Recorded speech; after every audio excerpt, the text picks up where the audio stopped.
नमस्कार दोस्तों, स्वागत है आप सबका आपके अपने YouTube चैनल जॉब नोटिफिकेशन पिटारा पर। कैसे हो आप सब? उम्मीद करते हैं कि सब स्वस्थ होंगे, मस्त होंगे और अपनी तैयारी को बहुत बेहतरीन तरीके से कर रहे होंगे।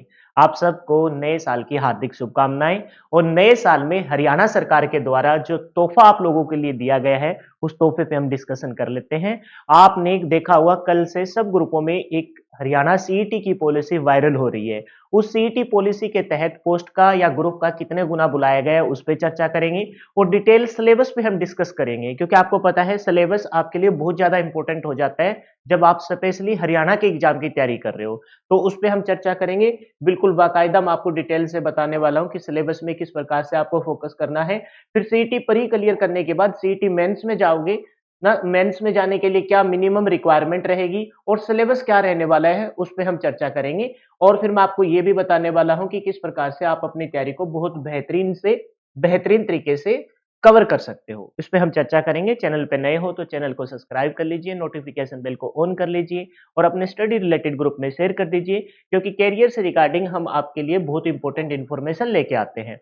पोस्ट या ग्रुप का कितना गुना बुलाया गया? आप सबने देखा होगा कि पोस्ट का 10 गुना कैंडिडेट को बुलाया गया है। मतलब इस नई सीईटी में पिछली बार 4 गुना था पोस्ट का। पोस्ट और ग्रुप में फर्स्ट के पेज खड़ा हो गया था। अब के बाद साफ-साफ मेंशन कर दिया गया है कि पोस्ट के 10 गुना कैंडिडेट को बुलाया जाएगा। नए साल का तोहफा है और अपनी करो तैयारी वीर कॉन्सेप्ट के संग, क्योंकि मैं आपको कंप्लीट मैथ करवा रहा हूँ आपके अपने यूट्यूब चैनल वीर कॉन्सेप्ट पे। तो वहां पर मैंने एक चैप्टर पूरा कर दिया है, ratio and proportion, percentage offline पढ़ाया था और रेशियो एंड प्रोपोर्शन लाइव पढ़ाया और शाम को लाइव क्लास आती है। एचसीएफ एलसीएम स्टार्ट कर रखा है, कल उसकी दूसरी क्लास थी। ठीक है, तो आप उस पे जाके देख लीजिए कंप्लीट। आपको पता है 15 नंबर का मैथ आएगा सीईटी प्री में और मेंस में भी अच्छा खासा वेटेज मैथ का रहने वाला है। कंप्लीट फ्री ऑफ कॉस्ट आपको मैथ करवाया जाएगा, अर्थमेटिक और एडवांस। तो आप वहां जाके शाम को सही 7:30 बजे लाइव सेशन को अटेंड कर सकते हो। डेमो के तौर पर आप आज जाके अभी वीडियो को चेक कर सकते हो वीर कॉन्सेप्ट पे। कौन सा चैनल है यूट्यूब पे? वीर कॉन्सेप्ट पे। ठीक है, वहां जाके आप देख सकते हो। अब देख लेते हैं नोटिफिकेशन। ये सबने अपने ग्रुपों में पढ़ लिया होगा अच्छे से। मैं मेन पॉइंट पे डिस्कस करने वाला हूँ। एक तो ये देखो, यहाँ सिलेबस फॉर सीईटी, ये जो कॉलम नंबर 4 था इसके 2 पॉइंटों पे देखिए। सिलेबस फॉर सीईटी कहा गया कि syllabus for common eligibility test, है ना, कॉमन एलिजिबिलिटी टेस्ट के लिए जो सिलेबस मेंशन किया गया है ना, सीईटी के लिए, वो कुछ इस प्रकार से 2 पार्ट में डिस्ट्रीब्यूट किया गया है।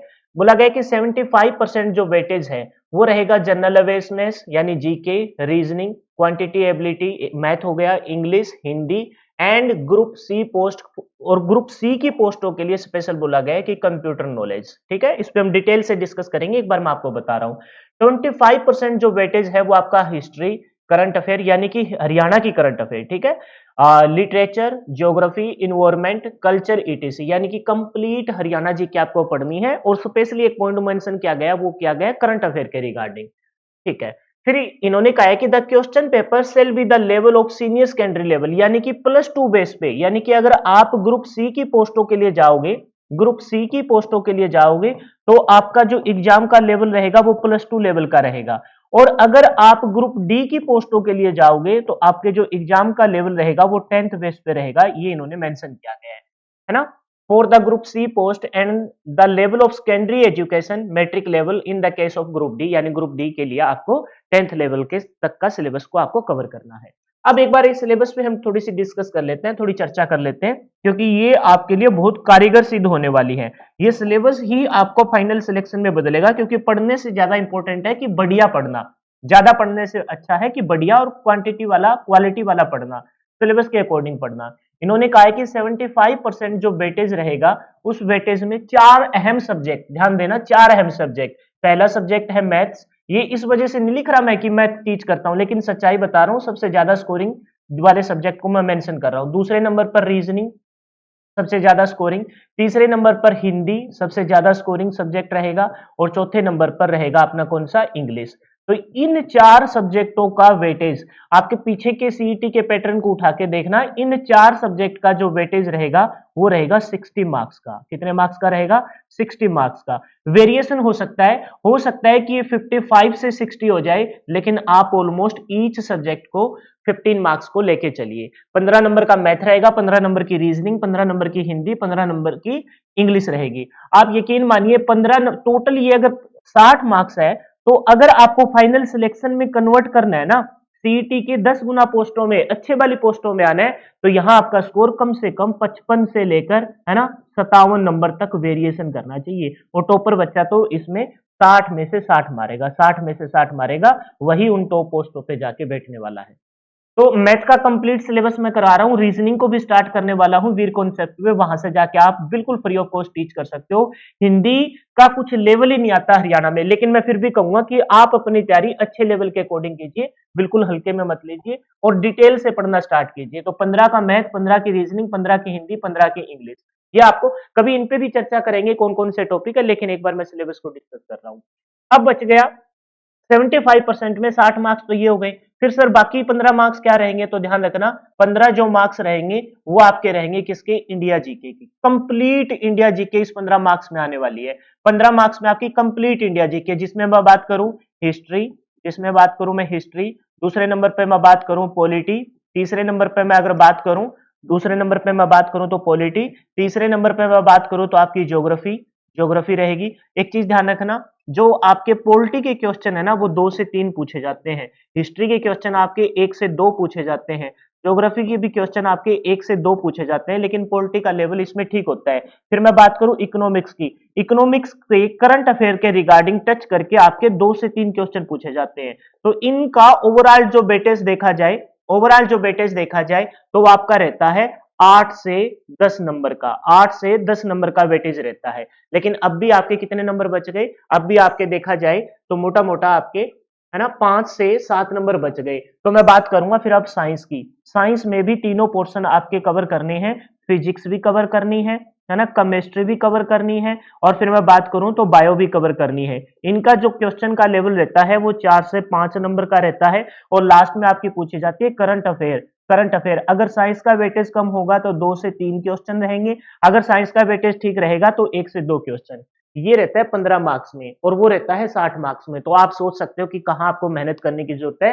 60 मार्क्स पे फोकस कीजिए, और वहां ज्यादा से ज्यादा, और बहुत अच्छे लेवल का नहीं आता, लेवल का यहां थोड़ा बहुत आपको पता है कि पूछा जाता है, लेकिन वहां तो बहुत इजी लेवल पूछा जाता है। मैथ, रीजनिंग, इंग्लिश, हिंदी को अपने टिप्स पे ले आइए। 60 में से 55 से अगर आप 60 ही मार्क्स मारते हो, 60 वो, और यहां से अगर आप 5-6 नंबर भी ले लेते हो तो आपका बहुत अच्छा खासा स्कोर कवर हो जाएगा।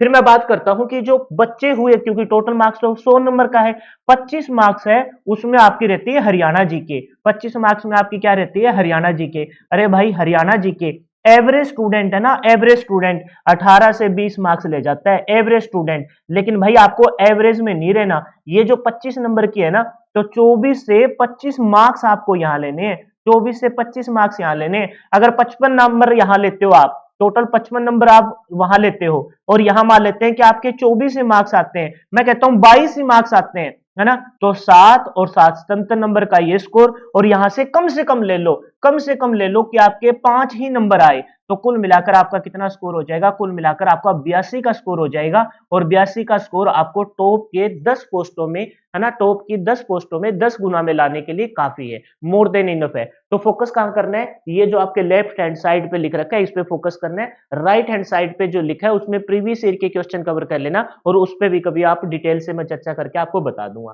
क्लियर है, ये सिलेबस मेंशन हो गया। इसके अलावा क्या खास था, इसमें अलावा रिजर्वेशन पॉलिसी का कुछ लिख रखा है। एक जो अहम पॉइंट है जिसपे मैं आपकी चर्चा करना चाहूंगा कि कितने गुना किस प्रकार से किस कैटेगरी में कितने परसेंटेज लेने हैं, तो इन्होंने बताया है। अच्छा एक तो ये सुनो कि जो सीईटी परी क्लियर कर कर, सीईटी परी क्लियर कर कर, है ना, जो मेंस में जाएगा, जो मेंस में जाएगा ग्रुप सी की पोस्टों के लिए, तो उनका अलग से सिलेबस मेंशन किया जाएगा।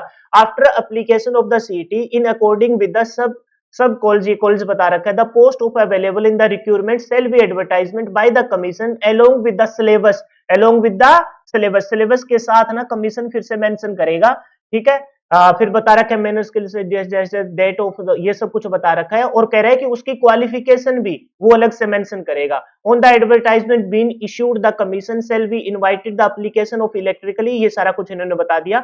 यानी कि मेंस के लिए एक तो क्वालिफिकेशन, है ना, एक तो क्वालिफिकेशन हो सकता है किसी में टेक्निकल चाहिए, है ना, हो सकता है कि किसी में मान के चलो कि भाई कोई स्पेशल डिप्लोमा चाहिए, कोई एक्सपीरियंस चाहिए, तो क्वालिफिकेशन है ना, क्वालिफिकेशन अलग से आएगी और प्लस में उसका सिलेबस अलग अलग से आएगा, प्लस में उसका सिलेबस अलग से आएगा। मान के चलो कोई टेक्निकल पोस्ट है तो क्वालिफिकेशन तो आ गया आपका डिप्लोमा हो गया, है ना, आपका डिप्लोमा हो गया। और डिप्लोमा के बाद फिर आपकी बात करें अगर सिलेबस की तो आपका 75% वेटेज आपका किसका हो जाएगा, टेक्निकल सब्जेक्ट का हो जाएगा। इस प्रकार से इन्होंने मेंशन किया है।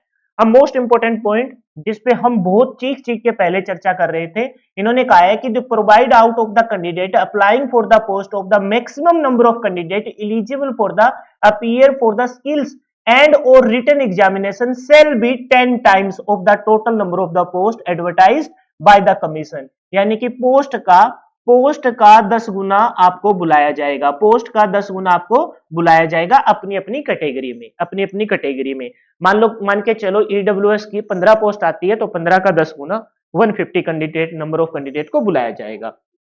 इसके अलावा कैटेगरी वाइज कितने मार्क्स इन्होंने बोला है, इन्होंने बोला है कि ग्रुप सी की पोस्ट के लिए, जनरल कैटेगरी के लिए, कौन सी कैटेगरी के लिए बेटा, जनरल कैटेगरी के लिए 50% मार्क्स आपको सीईटी परी में। अच्छा, ये 50% मार्क्स अगर आप ले भी आते हो ना तो इसका कोई बेनिफिट नहीं है बेटा, आपको तो ना टॉप बच्चों में आना पड़ेगा, टॉप आप क्वालिफाई कर जाओगे। फायदा क्या है आपको पता है, मान के चलो आपको एक एग्जांपल लेता हूं, फूड सप्लाई इंस्पेक्टर की, है ना, फूड सप्लाई इंस्पेक्टर की मान के चलते हैं 50 पोस्ट आ गई जनरल कैटेगरी में, 50 पोस्ट किसमें आ गई बेटा, जनरल कैटेगरी में आ गई, ठीक है। अब 50 का अगर 10 गुना देखा जाए तो इसका मतलब 500 बच्चे बुलाए जाएंगे जनरल कैटेगरी के। तो बेटा आप क्वालिफाई होके भी 50% नंबर लेके भी फायदा क्या है, हाँ ये 50% का फायदा ये है कि सरकार ने बोला कि 8,000 रुपए पर मंथ आपको दिए जाएंगे, लेकिन बेटा उसके लिए भी आपसे काम लिया जाएगा। तो फिर यार 8,000 के लिए आप सीईटी की तैयारी ना करो,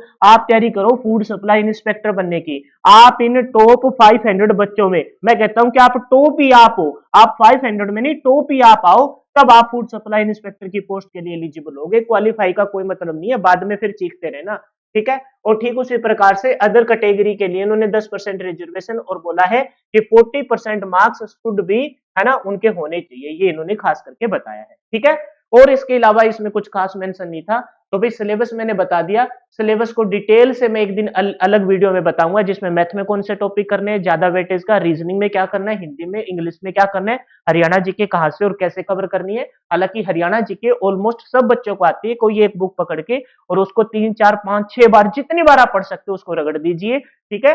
आपके मैं विश्वास दिलाता हूं एक बुक में से भी आपके 20 प्लस मार्क्स आ जाते हैं। और ब्रिलियंट स्टूडेंट जो हरियाणा की करंट अफेयर को कवर करते हुए चलता है उसके 24 से 25 मार्क्स 25/25 भी बच्चे लेके आते हैं, ठीक है। इस वाले पोर्शन पे कम फोकस करना है, इसके लिए मैं प्रीवियस ईयर की बुक को रिकमेंड करूंगा, वहां से आप प्रीवियस ईयर के बुक के क्वेश्चन लगा दीजिए, कोई एक बुक पकड़ के, उस पर भी हम कभी चर्चा करेंगे, लेकिन वो करेंगे किसी नेक्स्ट वीडियो में। ये सिलेबस आपको करना है और अच्छे से करना है और सीईटी के टॉप में आना है। मैथ करना है, रीजनिंग भी स्टार्ट कर रहा हूं, मैथ में करवा चुका हूं स्टार्ट, है ना, 2 चैप्टर पूरे कर चुके हैं, तीसरा चैप्टर चल रहा है। और सीईटी के एग्जाम से पहले मैं complete syllabus with previous year के क्वेश्चन को कवर करा दूंगा। तो चैनल पे जाके विजिट कर लेना, चैनल का नाम है वीर कॉन्सेप्ट, है ना, उस पे जाके आप मैथ करना स्टार्ट कर दीजिए। तो फिलहाल के लिए इतना ही, नया साल का नया तोहफा आप सबको मुबारक हो। जय हिंद, जय भारत, मिलते हैं नेक्स्ट वीडियो में। चैनल पे नए हो तो चैनल को सब्सक्राइब जरूर कर लेना, नोटिफिकेशन बेल को ऑन कर लेना। Bye bye, take care.